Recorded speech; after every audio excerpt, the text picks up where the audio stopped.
retired from USA in 1995, and I told the Air Force, I said, I'm available if anybody is looking for an old speaker to talk about the early Air Force days.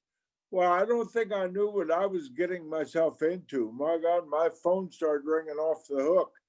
If you can believe, in the year 2003, I visited 43 bases, including Woomera, Australia, Keflavik, Iceland, Eielson, Alaska, Korea, Japan. I've been a part of the Air Force for 72 years. Not to brag, but the odds are pretty good. I'm the only one who can say that. I've been to bases and locations that you've never heard of: Pangalsong, Korea; Indian Mountain, Alaska; Earhart, Turkey. Wherever there's a blue suit, I was willing to go. I'm Air Force all the way. Looking back, I have no regrets. I'm convinced that I was brought onto the earth to be a part of our great Air Force. I don't know what your plans are, whether you plan 4 years, 6 years, 20 years, or whatever. But how long ever you serve, I hope you enjoyed as much as I did. I'd do it all over again. The Gaylor name is still a part of the Air Force. My son Kenny, who was stationed there at Charleston, he retired as a lieutenant colonel. My daughter's married to an Air Force medic who is now retired. My grandson, Josh, is at Barksdale, Louisiana. My nephew, JT, was an air traffic controller. He retired recently at Columbus, Mississippi. So maybe like your family, my family and the Air Force have come down through the years together. One of the main questions when I'm in a theater with airmen and I say, okay, who's got a question? Invariably, one of the first questions will be, well, how has the Air Force changed in your 72 years? In what way is it different? And, I say to them, well, do you want to talk about living conditions and eating conditions and uniforms and equipment, or do you want to talk policies, procedures? I was there. Yeah, I can talk about any of that. I've often asked myself, what do we now have in the Air Force that we had when I came in? And about the only thing I can think of is a duffel bag. I think you've got the same duffel bag that I was issued in 1948. But obviously things have changed. It's not the same Air Force I changed. I'm hesitant to say the Air Force of today is better because that would not be fair to your father who served, your uncle, your brother, your mother. Yeah, the Air Force of the early days was great. We did everything we were asked to do, and we went everywhere we were asked to go. We completed the mission with great enthusiasm, as you're doing today. So I'm not going to say the Air Force is greater, but I will say you have the potential to be a greater force. And here's why. I've got 4 T words. I'll share 4 T words with you that have enabled progress during my 72 years. First T word, training. We train better now, starting with basic training at Lackland. When I went to basic training in 1948, it was 13 weeks long. A lot of it was details, cleaning brush, kitchen police, what have you. But the training that you received in basic training was much more advanced. The curriculum is better. The selected instructors do a better job. I was in MTI 4 years, 4 months, 1957, 62, and we thought we were hot stuff. But I live here in San Antonio. I go out to Lackland frequently. And when I see those MTIs at the parades and what have you, I see progress. So basic training is much better. Now add to that Shepherd, Keesler, Goodfellow, the language school, tech schools at Lackland. I'll tell you what, each and every one of you received highly skilled technical training. In my day, I performed duty in my air police career field without any training. I didn't go to, there was no tech school for air police in 1948. So I visited tech schools at Shepherd, munitions and civil engineering. I've been to air traffic control school at Keesler. All I know is I spent a lot of time saying, wow. Airman leadership schools, we must have 50 or 60 of them. I never went to one. NCO academies for tech sergeants, senior academy down at Gunner. Well, I shouldn't have to go into a lot of detail. I think it's obvious. We do a much better job of preparing the airmen in the initial basic training, technical training, and ongoing training. Some of you have recently maybe been sent to a school of upgrade to bring you up to date on some of the latest techniques. Second T word, technology. You've got all those switches to flip and all those pieces of equipment to activate. I think you know, we didn't have those in my day. We didn't have anything like that. I served in the Air Police 19 years, and I see pieces of equipment now when I visit security police units that we didn't have in my day. They have a device where they can detect at nighttime if somebody is in the area that's not supposed to be there. It will pick up a person out in the darkness, some type of imaging device. And I remember we used to try to do that with a flashlight. You know, I could go on and on. The technical equipment, the devices, the gadgets, in the medical profession, the maintenance profession, intelligence. So the second word is technology. I would ask you this question for you to ponder. What good is having all the technology if no one has been trained to use or maintain it? And what good is all the training we give if the equipment is not available? So it's when you bring those two things together that you get mission accomplishment.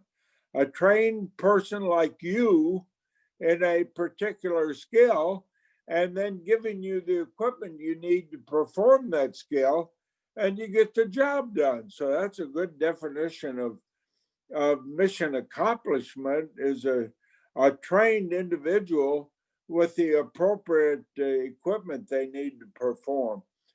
The third T, sometimes I get clever. I'm pretty clever.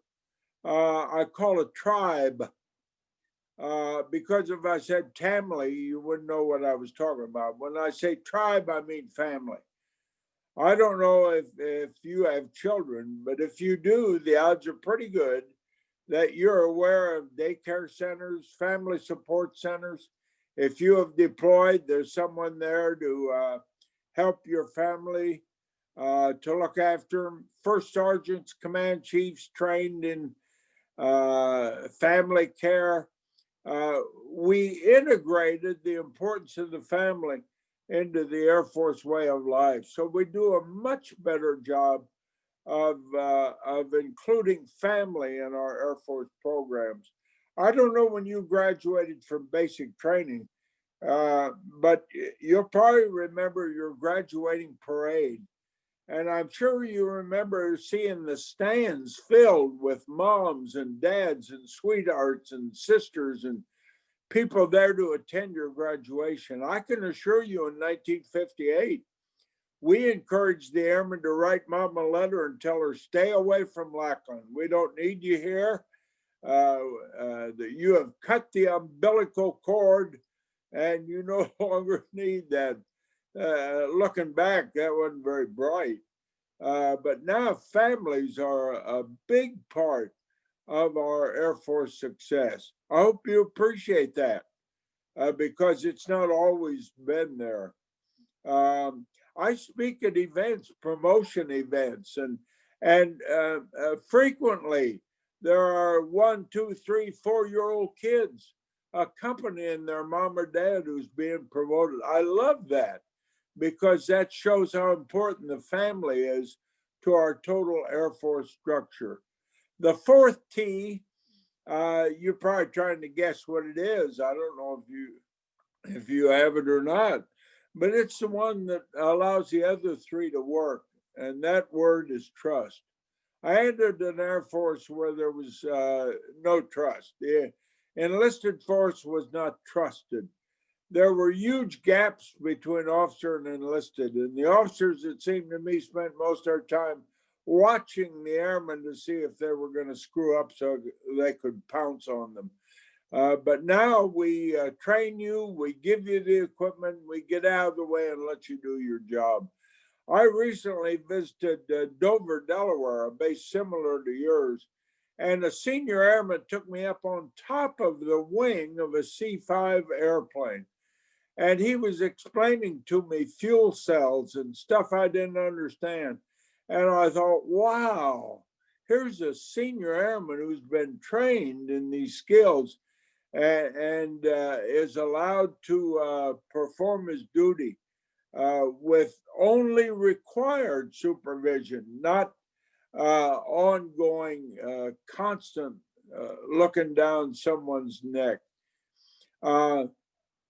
I wore an Air Police armband for 8 years. In 1956 is when the first badge came out, the shield. I don't know if any of you are security police, but I remember being so excited about finally getting a badge to wear. We weren't allowed to keep it. We checked it in and out every time we went to work. Check in your card, you received your badge, your weapon.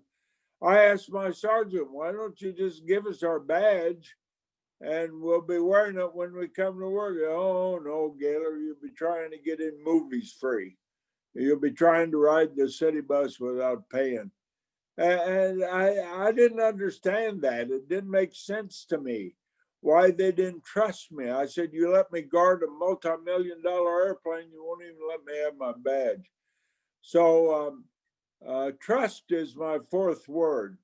Now you have to decide what that's done for the Air Force. Has that made it better or not? But you're better trained, technological advancement. We take better care of Tamley, and you're better trusted. I hope you appreciate that. Some of you say, oh, big deal. Well, I'll guarantee you it's a big deal. You talk to somebody in your family that served 15, 20, 30 years ago, and they'll amplify what I'm sharing with you. I built a new house here in 1994 in a housing area on the west side of San Antonio, not far from SeaWorld. And nice home, lived there 25 years. My wife passed away in 2012.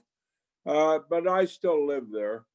And believe it or not, I'm one of those guys that enjoys yard work. I do a lot of public speaking, standing in front of audiences, and things like yard work are somewhat of a diversion, a therapy. Get all sweaty and funky and make the yard look nice. So I'm noted in my neighborhood for being the guy who's always out in the yard. I still do my yard work, except when it's 100 degrees, but I still enjoy yard work. Well, okay, I want to tell you a true story. I was out in the yard and I had mowed and I had my edger going, I had my headband on, my gloves on. I was really getting with it. And a neighbor drove by. Usually he just waved. But for whatever reason, he stopped and he rolled his window down. He said, how you doing, Chief? I said, I'm doing great. How are you doing? He said, okay. And he said, every time I come by here, you're working in the yard. I said, yeah, I enjoy it. I enjoy doing it, making the yard look nice. He said, I don't know of anyone who works in the yard more than you do. And I said, okay. You know, I'd had enough. I was ready for him to move on. And then he said, you know, you can hire somebody for $40 or $50 and they'll do all that for you. I said, I know that. I'm aware of that, but I enjoy doing it.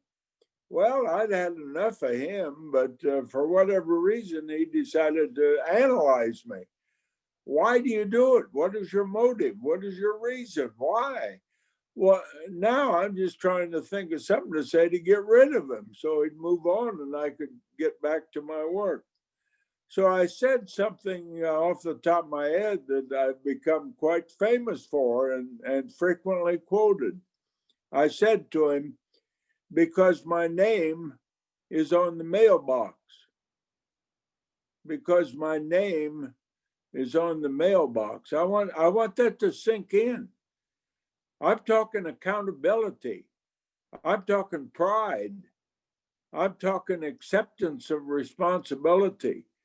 I'm talking about name on the mailbox. If your name is not on your unit mailbox, you're minimally motivated. People don't go to work if they don't feel any ownership. They don't put effort into it.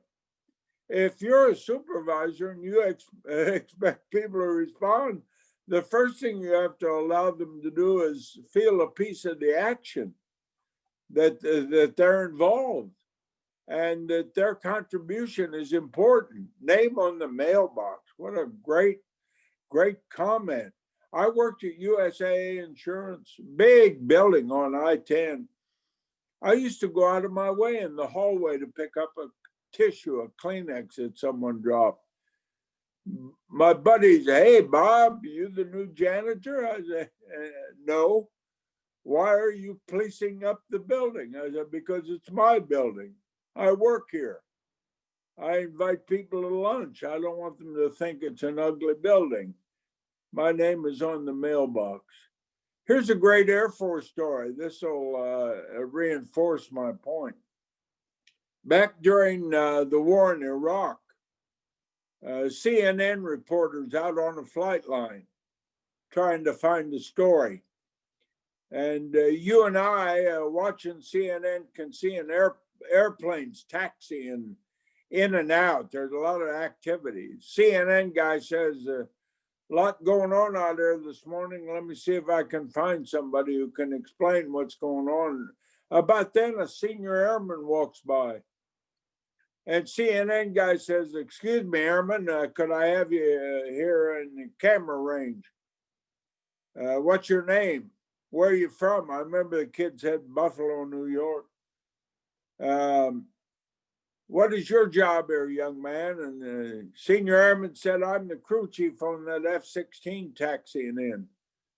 Oh, CNN says, where's that airplane been? I can't tell you that. That's sensitive info. Oh, I understand. Well, let me ask you this, Airman. Is that a good airplane?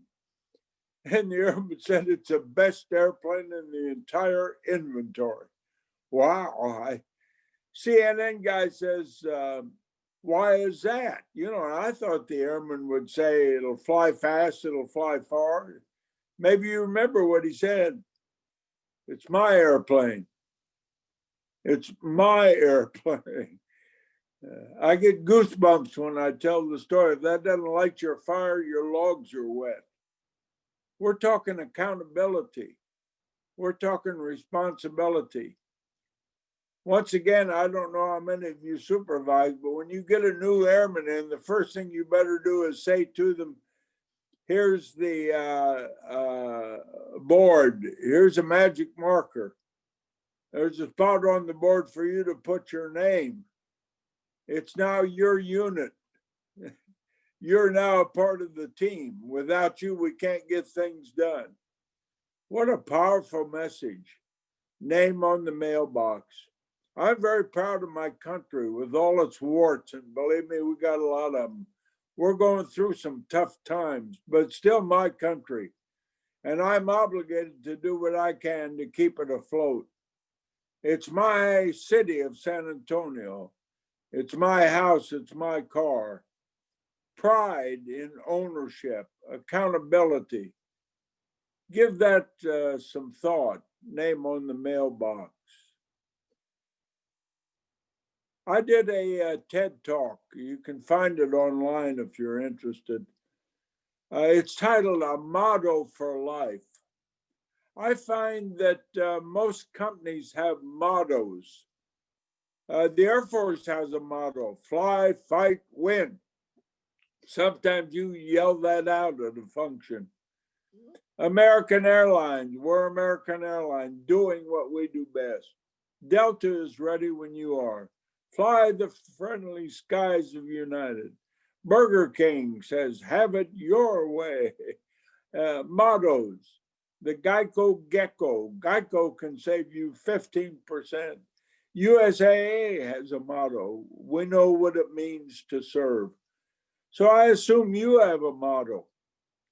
I would imagine you probably have your own motto. If you don't, I'll share mine with you, and then you'll have a motto. It's a great story, probably my number one story. I was invited to Laredo, Texas, down on the Mexican border. I was invited to speak to the Women's Banking Association of Laredo at La Posada Hotel. 7:30 at night was the engagement. I arrived in Laredo at 3:30 in the afternoon. Not sure why I was so early. I wanted to be on time, but I got there way too early. What do you do when you arrive somewhere too early? You don't want to sit in a hotel lobby. So I decided to sightsee downtown Laredo. I got in my car and tried to hit every red light just to kill time. My stomach advised me that I had not had lunch, that I was hungry, and that it would be a while before the banquet. Right then, I spotted a hamburger stand on the corner downtown Laredo, just a stand. And there was a parking spot, so I pulled in. I walk around in front. There's a guy behind the counter. He could barely turn around, small space. Had a fry grill and a French fry basket. He had a menu that he had, I think, painted with a paintbrush. He misspelled cheeseburger. But I said, I'll have one of your burgers. You know, I just wanted something to eat, and I was killing time. I watched him as he fried the burger. I wondered how many burgers had he ever made in his life. Hundreds, probably. People stopped by and order. He served me, and I paid him. And I thought, now what do I do? It was a hot day in August. I didn't want to sit in the car and drip sweat on my hamburger. So I moved down to the end of the counter. He had an overhang that provided some shade. And I began to eat my hamburger. I think I had an orange soda to go with it. And an amazing event happened. His phone rang. He's recently gone high tech. I'll bet when he first opened, he didn't have a telephone. Now he does. It became obvious by his actions that he was recording an order that he was receiving over the phone. He hung up the phone and immediately put 6 patties on the grill. That's all the grill would hold. Then he put French fries in the basket and dipped it into the oil. I watched him as he filled this order. This guy was good. A couple of times I wanted to say, ole, ole, you know, like a bullfight. I was being entertained by a guy with a lot of talent. When he finished, he shook the French fry basket and he got a napkins and he wrapped each burger individually. And he got a big white sack, and I'm watching, killing time, eating my burger. He's stuffing all that food he fixed into the sack. He turned and now he's facing me. And as he turned, he yelled out a name. And I was confused because I was the only one there. I thought he doesn't want me to take the sack, does he? A moment of confusion. The guy's barking a name, and as far as I knew, I was the only one there. And out from behind the shack came a little boy. Best I can figure, he was sitting in the shade of the shack on a Coke case. The guy handed the sack to this young lad, gave him instructions in Spanish, and the kid took off running. I'm not talking jogging or loping. I'm talking, he would have passed Usain Bolt. This kid was running with this order, caused me to step back and say, look at him go. I followed him as he went about a block and a half before he disappeared out of sight. Wow. As a student of motivation, that intrigued me. What lit this kid's afterburner? What in heaven's name is going on, you know? And so I finished my burger. I thought that was, I enjoyed that. That was good entertainment. And I'm getting ready to leave. And as I turned to leave, here came the kid running back toward the stand. I thought, well, I'm in no hurry. I'll wait and see the end of this story. He comes huffing and puffing up to the stand. And I think he said to the guy, any more orders? And the guy said in Spanish, no. And so here's the scene now. The shack owner, the old chief, killing time, and the young kid. So I decided to interview this kid. So here's the interview, almost word for word. Hi. I think you'll agree that's a great opening line. And he said, hi. And I said, what is your name? And he said, Juan. And I said, how old are you, Juan? He said, I'm 11. And I said, 11? And he repeated, 11. And I said, you work here? He said, every afternoon after school, 3:30 to 5:30. I said, okay. What is your job, Juan? He said, I'm the delivery service. I deliver. Oh, that's interesting, Juan. Where'd you take that order? He said, a drugstore on Salinas Avenue. And then I said, you were really running. And he said, I always do. Isn't that a great line? 11-year-old kid, I always do. Every order? Yes, sir. Over and back? Yes, sir. That fast? Yes, sir. I had him ready for the big question. I think you know what it is. Why? Why? Why would somebody act like Juan was acting? And that 11-year-old boy looked at me, squinched his face, and said, people like hot French fries. And I said, the only thing I could think to say, you're probably right. And I left. And I got in my car and I drove to the banquet. And I gave my talk. And around 9:30, I headed north to San Antonio, 160 miles of loneliness. The only thing you see are cactus. And then suddenly it hit me. I thought of Juan. Juan has found the answer. Juan has found the key to success. People like hot French fries. I wanted to turn around, go back and get his name to give to an Air Force recruiter. I don't know about you, but I'd like to have Juan work for me. He delivers hot fries. If we don't send Juan to college and screw him up, he'll be famous because he knows one thing. People like hot French fries. I assume you deliver hot fries. That's a true statement, by the way. People don't like cold, soggy fries. They like hot fries. I know someone who delivers them. I do. I'm looking at a theater of mostly empty seats. It looks to be about 20, 25 of you. But look how I'm acting. Whenever I give a talk, whenever I mow a yard, I deliver hot fries. I can't imagine someone putting in time and delivering cold, soggy fries. But yet, in my travels, I find that happening. Some medical procedures. The doctor is impersonal, and acts like he's doing you a favor. Airplane counters, restaurants. I have actually said to people, you don't deliver hot fries, and they look at you like you're crazy. They don't know what you mean. I've told some people, you need to call Juan in Laredo. What are you talking about? He delivers hot fries. People like hot fries. If you're a parent and have children, your children like hot fries. They want your attention. They want your love and affection and guidance and discipline. Every once in a while, something happens that makes me feel good. I got an email from a school teacher in Bangor, Maine.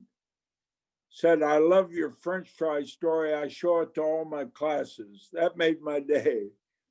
I went to Spangdahlem, Germany. I was visiting Traffic Management Office, TMO. A two-stripe airman had a sign on his desk. It said, I deliver hot fries. I said, where did you get that? He said, I heard you talk when I was stationed back in San Antonio. That made the trip worthwhile. He delivers hot fries. Well, okay, you and I have been together around 35 minutes. The 4 T's. The Air Force provides better training. There's better technology. We take better care of family.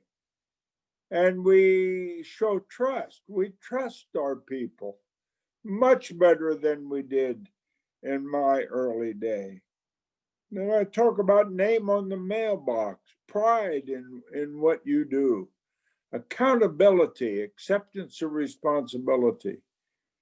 And then I gave you a motto for life. People like hot French fries. I just try to give you something to think about. That's all I can do is for you to think about your motivation, your responsibility, your accountability. I was promoted to Chief Master Sergeant of Korat, Thailand, as a security police superintendent in 1967. That was the same year that the Air Force created the position called Chief Master Sergeant of the Air Force. The first chief was Paul Wesley Airy. You can study about Paul. He was a great patriot, a great airman. Originally joined the Air Force in 1943, was shot down over enemy territory, was a POW, and was selected later to be first Chief Master Sergeant of the Air Force. Good friend. He unfortunately is now deceased, but he was a great mentor of mine. Wouldn't you believe that 6 months after I made Chief Airy visited Korat, Thailand. I had a chance to meet the new Chief Master Sergeant of the Air Force at a cocktail party. I went up and put my hand out and said, I'm Bob Gaylor, Security Forces. He said, nice to meet you, Bob. I stepped back into the corner and just looked at that fancy chevron on his arm. Wow, I thought. Wow, Chief Master Sergeant of the Air Force. Little did I know that 10 years later, 10 years, 1977, that I would be asked to wear that chevron and serve in that position, Chief Master Sergeant of the Air Force. Now we have Chief number 19, the first female to ever hold the position, Joanne Bass. What a sharp lady, what a sharp chief, and a good friend of mine. I know all 19 who have served in the position, and they all had their act together. It might be that someday one of you will be Chief Master Sergeant of the Air Force. If not, you'll be a flight line superintendent, a medical superintendent, a personnel superintendent. Your future is bright. You have no idea what it is. Almost all the good things that happened to me in my career were unexpected. I don't recall ever volunteering. I didn't volunteer to be an MTI. I didn't volunteer to be an NCO Academy instructor at Barksdale. All those were offered to me. The magic door opened. Somebody felt that I was the one to do the job. I never campaigned. I have found that if you do your job in a motivated fashion, put your name on the mailbox and deliver out fries, you'll advance. And if you retire in the rank you are now, and you wonder why didn't those things happen to me, you better look in the mirror and say, where did you drop the ball? Because there's plenty of opportunity. There are plenty of spots to be filled. We don't give them out. We don't just give them out or throw darts or draw names out of a hat. We carefully select people who are responsible and accountable and deliver hot fries and come to work motivated and rarely complain and come up with better ways of doing things and become a part of the team. That's who gets promoted. And I think the system works. Charleston, some years ago, I think, was selected as the busiest base in the Air Force. And I don't know, maybe you still have that honor. I know you fly a lot of C-17s and whatever else. I have my C-5 hat with me this morning with the C-5 on the front. I don't know where I got this. I've had it a few years. Maybe I got it at Charleston back when you flew C-5s. But it's a great base with a great set of missions. There used to be, I don't know if there still is, a mini C-17. I think it was built by the reserve unit that they use in parades. Raise your hand if there still is. Yeah, yeah, okay, I rode in that. I have a picture of me sitting in that going down the street. That was probably 10, 11, 12 years ago. But I love coming to Charleston. Well, okay, that's about 40 minutes. I don't know how attendees were chosen this morning, but I thank you for showing up. I love talking to airmen. I have the greatest respect for you and admiration. I passed the word to the airmen that weren't able to attend, tell them what they missed. A very enthusiastic 90-year-old chief who still bleeds Air Force blue, who still believes in the mission and what you're doing. General Brown is your new chief of staff. He will do you a great job. I had dinner with him last August a year ago. And he's very mission oriented, very people oriented. And he and Chief Bass will both represent you in the very best way. I want you to get on the bandwagon, become a part of the team, as you always have been. I'm not suggesting you haven't been, but continue making your contribution. And I hope someday, it probably will not happen, but I would enjoy shaking your hand, meeting you individually and personally, and thanking you for the great job that you do. Thanks, Chief Kelly, for inviting me. Thanks, Steve, for setting all this up. I'm not a high-tech guy. My daughter, Carol, who is sitting here beside me, she's producer and director. By the way, I do a talk every Wednesday called Wednesday with the Chief. I've done 29 of those.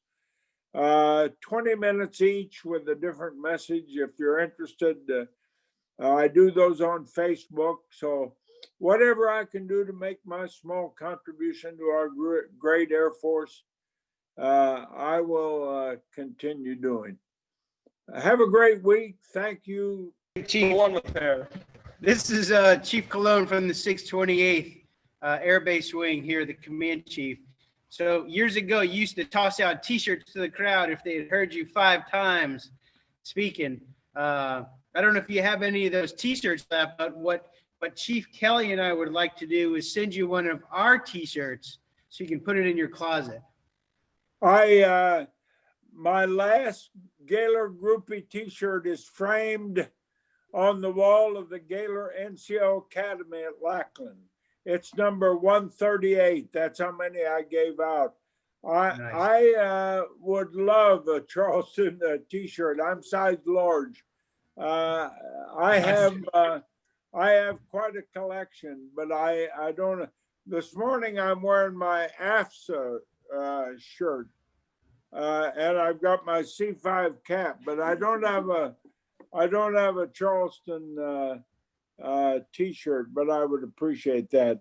No, I stopped giving out groupie t-shirts about 5 years ago, but that was a great program. There's 138 groupies running around the Air Force. Yeah. So what I'll take is I'm going to steal your story, Chief. Reference my name is on the mailbox. So in that same facet, all of our names are on our uniforms. So that's a real easy transition. My name is on the uniform right next to U.S. Air Force. Yeah, that's a great point. Yeah, and I love that. The a four-star general, General Lyles, he said to me, Chief, I hope you don't mind, I'm using your mailbox story. I said, sir, you've got a major, you pay $100,000 a year to write your speeches, get your own story. He said, oh, Chief. He said, oh, Chief, it's such a great story. I said, General, I have a feeling you're going to tell it whether I say it's okay or not. And he said, you're probably right. So I went down to Maxwell, Alabama, and told that story, and they said, you stole that from General Lyles. I said, no, he stole it from me. So yeah, you can use it. It's a great story, and it's well worth spreading. All right, awesome. Anything else? Or yeah, we got a question Chief. for you. Hold on, Chief. Hey, Chief, Sergeant Salter, or Steven, as you called me. Yeah, Steve. First and foremost, thank you so much for making this easy for us and your time. So when you would make a mistake in your career, how would you overcome something like that? I used it as a learning experience. If we do not permit mistakes, we'll never have anyone trying new things. The whole point, Steve, is in the word intent. When you make a mistake, did you do it purposely? Did you purposely screw up? If so, you have to answer to it. But if your intention was to do something good and it didn't come out right, then it becomes a learning experience. When I interviewed to be Chief Master Sergeant of the Air Force and met a board of 3 generals, I called one 3-star general colonel. I said, thank you, Colonel Mathis. I called a 3-star colonel when I was meeting the board to be Chief Master Sergeant of the Air Force. And I stood up and I said, isn't that great? I tried to get out of the room and I screw up after the interview. And he told me later that my recovery to messing up was what caused him to vote for me. He said he liked the way, he said, first you admitted you made a mistake. That's a big step. Some people are hesitant to do that. No, I'm not going to say like the president, but like the president. Some people never want to say, I screwed up. And then I said, let me correct it. And he said, okay, go ahead. Thank you, General Mathis. So it's a learning experience. My God, most of the great things that have happened in the Air Force were probably initially started with a mistake, either a slight one or maybe a serious one. We learn, we live and learn. We learn from our mistakes. Awesome. Thank you, Chief. Chief, this is Chief Kelly. Thank you again so much for your time. We really appreciate you coming out here, and we're definitely going to take your message. And I too have heard your name on the mailbox, and I too have taken it and used it as well. So just thank you so much for your time, Chief. Any closing remarks, sir? No, Chief Kelly, thank you. Thank you for inviting me. I never say no. Never say no. I'm doing OSI tomorrow in Elmendorf, Alaska on Wednesday. So I'm staying busy, but I just think I have a message that I enjoy sharing, and hopefully it makes an airman think. So thank you for allowing me to be a part of the great Charleston scene. Continue the great job you're doing and be safe. Yes, sir. Thank you, sir. Thank you, Chief. Everybody.